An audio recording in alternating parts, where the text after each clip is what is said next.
Bismillahirrahmanirrahim. Assalamualaikum warahmatullahi wabarakatuh. Para jamaah al-asran rahimakumullah. Bismillah walhamdulillah wassalatu wassalamu ala rasulillah.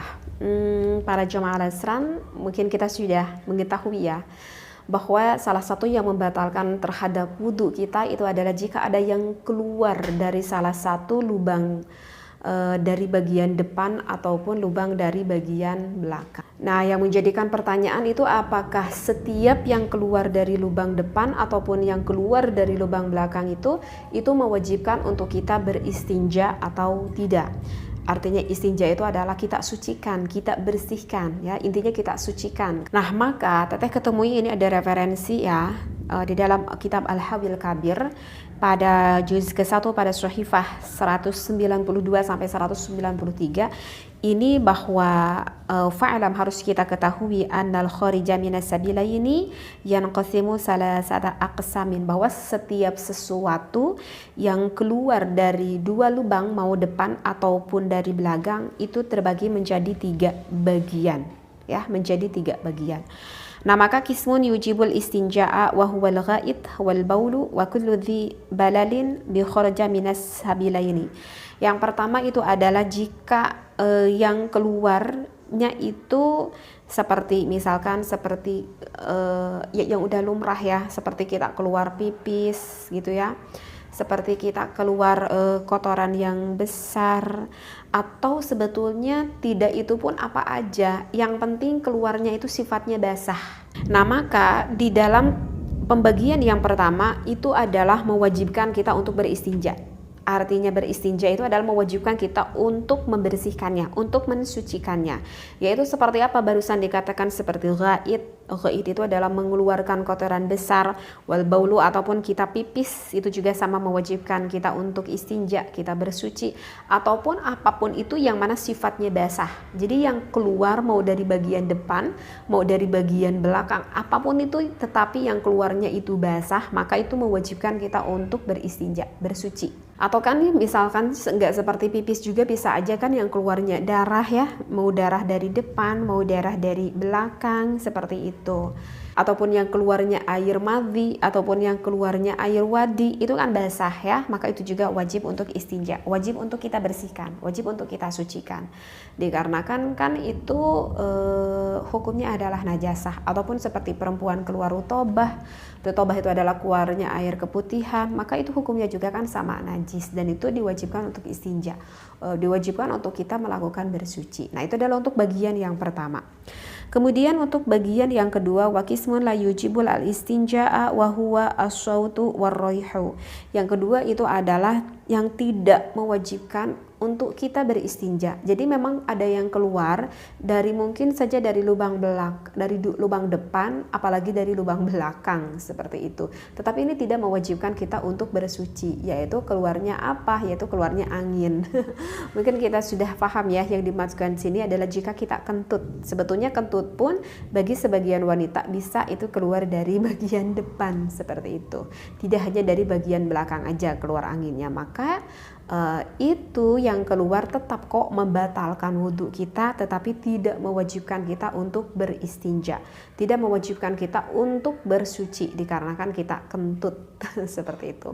Dan untuk bagian yang terakhir, yang ketiga, wal qismu tsalitsu, yaitu ma ukhtalifa qawluhu fi wujubil istinja'i minhu wa huwa ma kharaja minas sabilaini minal a'yani allati la balala ma'aha kadudi wal hasi idza kharaja ya bisayin. Nah, kalau untuk bagian yang ketiga ini itu masih diperselisihkan dari beberapa pandangan para ulama ya. Jadi kalau misalkan yang keluarnya itu adalah benda-benda yang tidak basah, misalkan seperti ulat, cacing gitu. Kalau terkadang kita menemui ada anak kecil ya yang suka orang Sunda mah kremian gitunya yang keluar cacing-cacing kremi yang kecil-kecil itu kan keluarnya itu sebetulnya tidak basah, dan cacing itu biasanya kering keluarnya seperti itu ya. Ataupun misalkan yang keluarnya adalah berupa batu kerikil misalkan seperti itu ya, kayak seperti yang kena penyakit kencing batu gitu ya kan, kan itu sifatnya kayak batu kan, kering gitu keluarnya. ketika keluar dari kubul ataupun di dalam ketika keluarnya dari kubul ataupun dari dubur itu keluarnya kering gitu. Jadi kan kalau misalkan yang keluarnya basah itu kan udah jelas ya, tadi diwajibkan untuk beristinja. Tetapi bagaimana nih kalau misalkan yang keluar itu sifatnya adalah kering, tidak ada basah-basahnya. Nah, jika keluarnya kering itu sebetulnya masih ada perselisihan ikhtilafiyah, perbedaan pendapat ulama. Ada sebagian ulama yang mengatakan kalau itu ya beristinja wajib untuk dibersihkan. Ada juga pendapat ulama yang lain mengatakan tidak perlu kok sampai harus untuk beristinja. Alasannya ulama yang menganggap tidak perlu karena itu kan keluarnya kering, tidak basah gitu. Kalau misalkan ulama yang tadi mengatakan untuk beristinja, kenapa harus beristinja? Memang sih keluarnya kering, tetapi kan ada bentuknya, ada jamadatnya. Berbeda kan dengan keluar kentut. Kalau keluar kentut kan angin dan tidak ada jamadatnya, tidak terlihat lah oleh kasat kacamata kita. Makanya nggak mewajibkan untuk beristinja seperti itu. Nah, jadi ada dua ikhtilafiyah pendapat para ulama seperti itu. Nah, kemudian untuk pertanyaan yang kedua nih yang berhubungan dengan bab istinja. Kan di dalam kitab pernah nih katanya kita dengar kalau misalkan kita pipis, kalau misalkan kita berak gitu ya, kita itu katanya gak boleh ya menghadap ke arah kiblat. Apa itu benar dengan pandangan seperti itu? Nah, maka kalau dilihat nih di dalam kitab I'anatul Talibin ya pada juz ke-1 pada Shahifah ke-111, falawi istaqbalal qiblata bisyadrin wa hawwala farjahu anha thumma bala lam yadurra. Maka di dalam ini kitab Fathul Mu'in dikatakan andaikan misalkan yang qadil hajat, maksudnya ya qadil hajat itu adalah orang yang ketika melakukan membuang air besar gitu ya ataupun air kecil gitu, misalkan orang tersebut menghadap kiblat dengan dadanya, maka orang tersebut bisa membelokkan farjinya itu dari arah kiblat, kemudian ia kencing, maka itu hukumnya tidak apa-apa dan tidak haram. Jadi di dalam ini kitab I'anah, kalau misalkan memang iya kita itu makruh kalau misalkan kita pipis ataupun kita ghaid gitu menghadap ke arah kiblat. Tapi bagaimana nih, emang ini posisinya WC-nya menghadap ke arah kiblat gitu, posisi dadanya emang benar-benar menghadap ke arah kiblat. Nah, maka ya ketika kita pipis misalkan, ya farji kitanya meskipun ini dada mengarah ke arah kiblat, diusahakan kalau farji kita itu agak sedikit kita miringkan sehingga farji kita itu tidak menghadap ke arah kiblat seperti itu.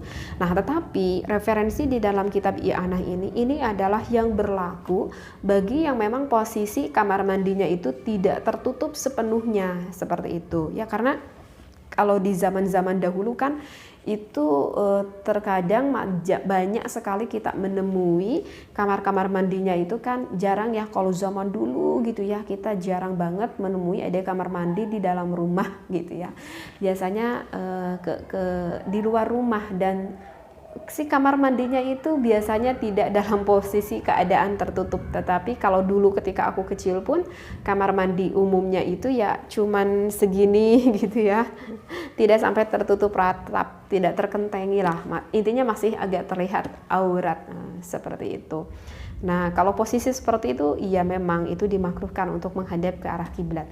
Tetapi kan sekarang beda lagi. Kalau sekarang kan jarang banget ya dalam posisi keadaan seperti itu. Sekarang hampir di setiap rumah itu mempunyai kamar mandi. Nah, kalau dikarenakan tertutup benar-benar rapat, maka itu sebetulnya tidak apa-apa meskipun mengharap ke arah kiblat seperti itu.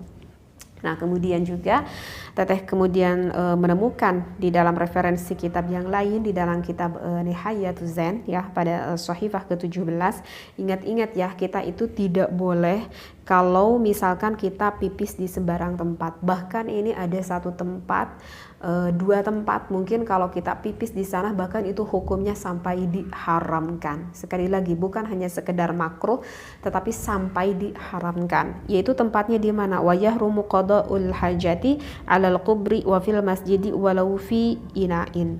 Jadi kita itu diharamkan kalau misalkan kita melakukan pipis di area pekuburan dan juga tentu di area di dalam masjid seperti itu.